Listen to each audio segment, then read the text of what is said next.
Hello mga idol, mga marites dyan, no? For today's video, kakain nga ako kasi nagugutom nga ang person. So, ayan nga yung ulam namin. Oh, ayan, kanin, ha? Kanin yan. Ayan yung ulam namin. Sinabawang isda na may kasamang alugbati at tomato. Oh, English yun.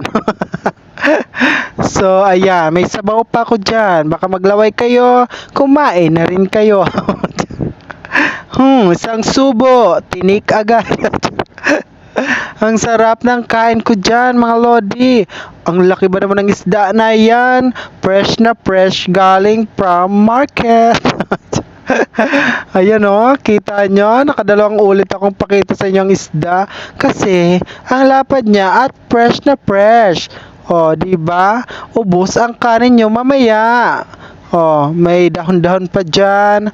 Ayan, mabitamins yung dahon na yan kasi alugbati yan, mga idol. Sa hindi nakakalam ng alugbati, no? Konting trivia naman tayo. Yung alugbati ay tinanim ng aking mother.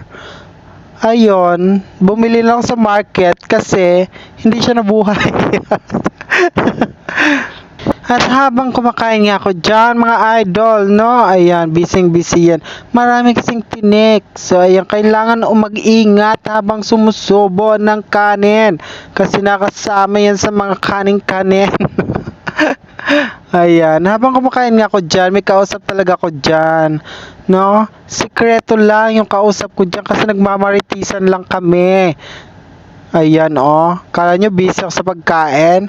Hindi. Nakikipagmarites din ako dyan, no? At yun nga, mga idol, napagpasensya nyo na ang person kasi gutom na yan. Naglinis pa kasi yan, kaya gutom na. O, di ba? Ayun yung kausap ko, palabas na siya, tapos na kasi magmarites. So, ayun.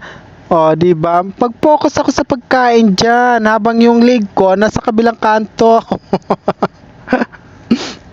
So, ayun mga lodi, no? Kumain na rin kayo para mabusog kayo. Tingnan nyo yung tinik ko. Pinibida ko pa kasi nga ang lapad ng isda.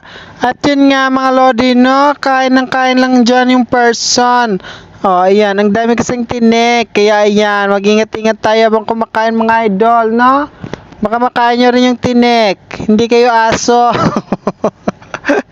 Ayan, sabawan mo pa. Masarap kasi yung sabaw mga idol. Oh. See, ang ganda pa ng tasa ko dyan.